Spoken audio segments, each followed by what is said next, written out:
ایک سوال، کیا اس پروگرام میں شفائے سردار کے بانی حضرت مولانا عبداللہ صاحب کے تعداد بھی ہوں؟ ایک بات، اب یہ جو بل ہوا ہے، اب جو میں آپ کی توجہ دلانا چاہتا ہوں اس بات کی، بل پر پیش ہونے کے بعد سارا پرابلم ہر چیز گستاخی کا جو عنصر ہے وہ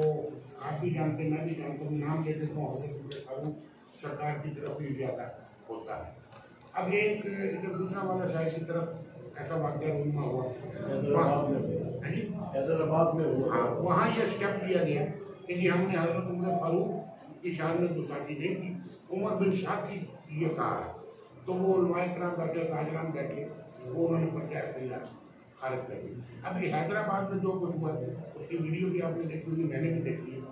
تو جو کچھ اس میں کہا گیا ہے وہ میں تو نہیں کہہ سکتا، کیونکہ آپ لوگ تو شاید شفائے صفا کا یا عمر فاروق کا نام ہی لیتے ہوں گے، جبکہ ہمارا ان کے ساتھ رشتہ ہے حضور تنگی نسبت سے، تو وہاں بھی اب یہی اسٹیپ لیا جا رہا ہے کہ عمر صاحب کے ہم تو یہ کر رہے تھے، وہ تو صحابی نہیں ہے، تو ان کے لیے تو یہ کیا جا سکتا۔ اب یہ جو سلسلہ نیا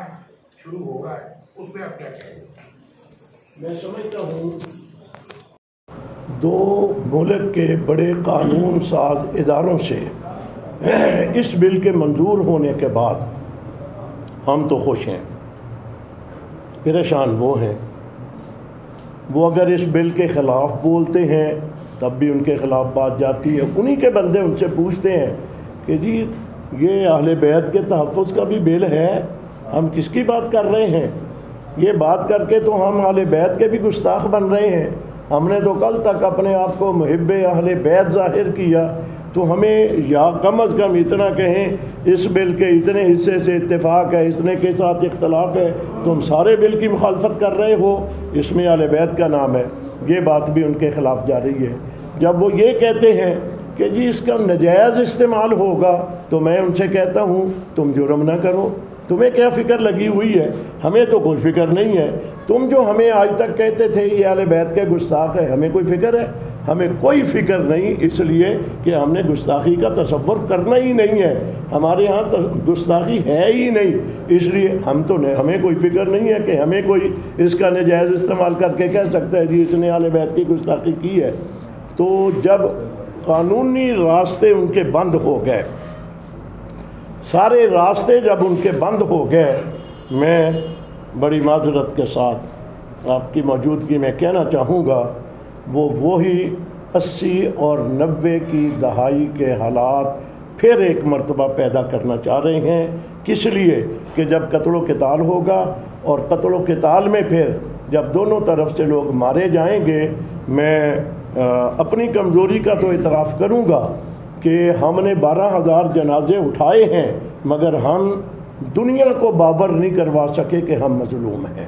ان کے پاس ذرائع تھے، ان کے پاس وسائل تھے، ان کے پاس میڈیا تھا، انہوں نے اپنے آپ کو مظلوم ظاہر کیا اور دنیا کے بہت ساری باہر کی قوتوں نے اس بات کو تسلیم کیا، تو وہ بات کہ تاکہ ملک میں دوبارہ دہشت گردی کی لہر آئے اور ملک میں پھر قتل و قتال شروع ہو، وہ سمجھتے ہیں یہ ہمارے حق میں ہے اور ان کے خلاف جاتا ہے۔ میں آپ کی وساطت سے ان کو میسج دینا چاہتا ہوں، انشاءاللہ اللہ کے فضل و کرم سے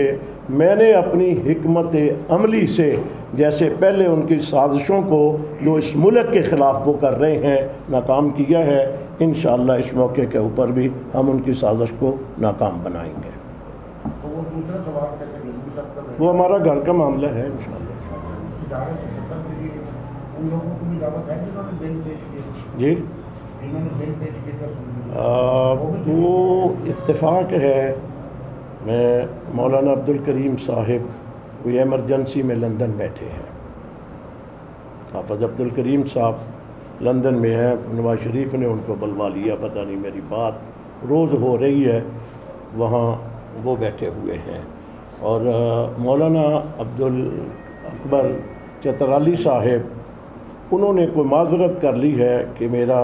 کوئی پروگرام پہلے سے طے تھا، مجھے پتہ نہیں تھا، اس کی وجہ سے میں نہیں آ رہا۔ ان کی معذرت آ گئی ہے دونوں کی، مگر ہمارے پاس دونوں مکتب فکر کے ذمہ داران تشریف لا رہے ہیں، ان کا کوئی اختلاف نہیں ہے، وہ یہ کہتے ہیں کہ یہ مجبوری بن گئی ہے، کوئی اور موقع رکھ لو۔ اسی انداز میں مولانا فضل الرحمان صاحب، ان کا کل پشاور میں پروگرام ان کی اپنی جماعت کا وہ پہلے سے رکھا ہوا ہے، میں ان سے زور لگاتا رہا، کہتا رہا کچھ وقت نکال لیں، بھاگ کر کے آ جائیں، پھر چلے جائیں، ان کے بھی کچھ سیکورٹی پرابلم ہے، وہ آپ حضرات سمجھتے ہیں، کچھ ادارے بھی انہیں روک دیتے ہیں، تو وہ ان ساری وجوہات کی بنا پر ان کی جماعت کے مولانا امجد خان صاحب، جو ان کی جماعت کے سیکرٹری اطلاعات ہیں، مولانا صاحب نے ان کو نامزد کیا ہے، وہ تشریف لائیں گے انشاءاللہ۔ مولانا صاحب، اس بل کے باوجود ملکیت والا واقعات ہمارے سامنے آتا ہے تو آپ کس کو ذمہ دار سمجھتے ہیں؟ میں نے پہلے بات کی ہے کہ ان کے پاس راستہ نہیں تھا، گستاخی سے آگے بڑھے، صحابہ کرام کی گستاخی کی، وہاں ساتھ ساتھ اپنے پہ کنٹرول نہ کر سکے، پاکستان مرد آباد، انڈیا کا پرچم اٹھا لیا اور کہا یہ انڈیا کے راستے کھولو، ہم ادھر کو جانا چاہتے ہیں۔ اس سے معلوم ہوا، ہم تو ایک عرصے سے کہتے چلے آ رہے تھے، ہمارے ملک میں کسی بھی غیر ملکی قوت کی مداخلت جو ہے وہ نہیں ہونی چاہیے اور ہمیں اس کو برداشت نہیں کرنا چاہیے۔ میں بڑی ذمہ داری سے کہتا ہوں، الحمدللہ ہمارا تعلق پاکستان کے ساتھ ہے، ہم اپنے آپ کو پاکستانی کہلاتے ہیں۔ پاکستان کے اوپر جب کبھی بھی کوئی بڑا مشکل وقت آیا ہے، آپ نے دیکھا ہوگا دفاع پاکستان کونسل ہم نے بنائی تھی، امریکہ، نیٹو، ان کا راستہ روکنے کے لیے اس وقت مولانا سمیع اللہ کی قیادت میں ہم میدان میں تھے، اب بھی دفاع پاکستان کونسل ہماری میدان میں ہے۔ ہمیشہ جب بھی اس ملک کے خلاف کوئی سازش ہوئی ہے، ہم ہی میدان میں ہوا کرتے ہیں۔ اس لیے جو بھی کوئی بھی ملک کے خلاف کوئی بات کرے گا، انشاءاللہ ہم نے جیسے صحابہ کرام کا دفاع کیا، اس کو ایمان کا حصہ سمجھتے ہیں، پاکستان کا تحفظ بھی ہم اپنے ایمان کا حصہ سمجھتے ہیں۔ سوال نہیں ہے کہ کیا ملک میں کوئی بڑا یا چھوٹا کسی طرح کا آپریشن ہوتا دیکھنا ہے؟ یہ چند دنوں سے جو حالات پیدا ہو رہے ہیں وہ بڑے تشویشناک ہیں۔ آپ دیکھیں 12 ربیع الاول والی تاریخ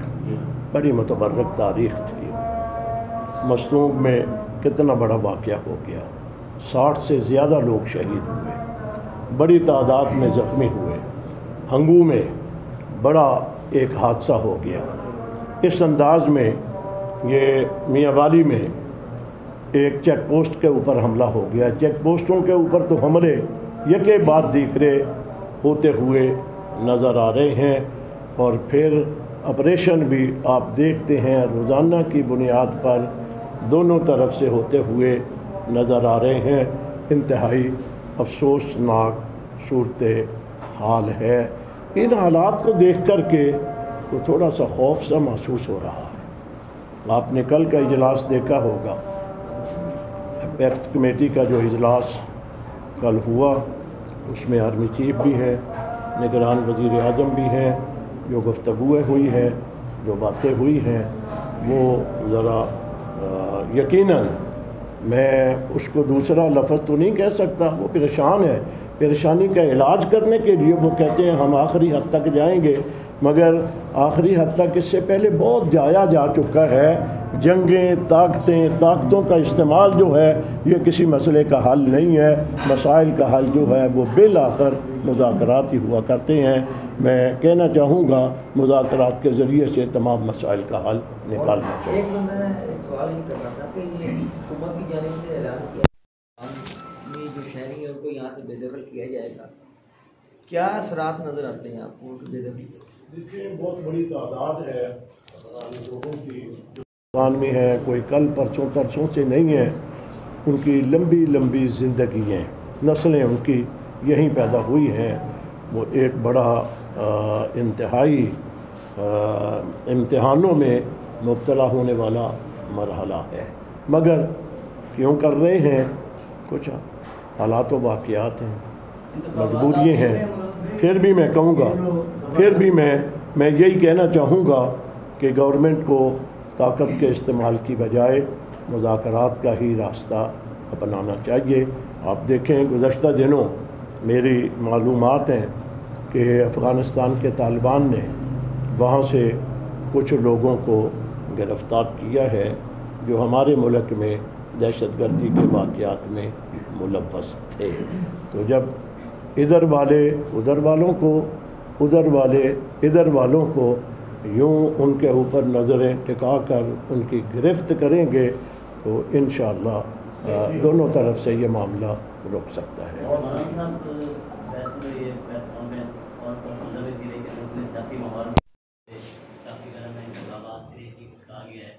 آپ کے سمجھتے ہیں کیا جنوری کے آخری ہفتے میں انتخابات ہو جائیں گے اور آپ کی جماعت کسی سیاسی جماعت سے ارادہ کرے گی؟ دیکھیں جنوری میں تو مجھے نظر نہیں آ رہی، میں تو یقیناً نہیں ہو سکیں گے، اور اگر فروری مارچ میں بھی نہ ہو سکے تو پھر 2024 میں بھی نظر نہیں آ رہے۔ اور کل کی نگران وزیر اعظم کے اجلاس میں جو باتیں، جو فیصلہ جات ہوئے ہیں، میں نے آج کسی جگہ پہ پڑھا 5 سالوں کے لیے بڑے بڑے پروجیکٹ ان کا ذکر ہوا ہے، ایک تھوڑے تھوڑے سے اشارے میں رہے ہیں۔ انتخابات ہوں گے تو ہم بھی لڑیں گے انشاءاللہ، نہیں ہے تو جہاں باقی پاکستان ہوگا ہم بھی اس کا حصہ ہوں۔ پروجیکٹ مکمل ہو رہے ہیں۔ بہت شکریہ۔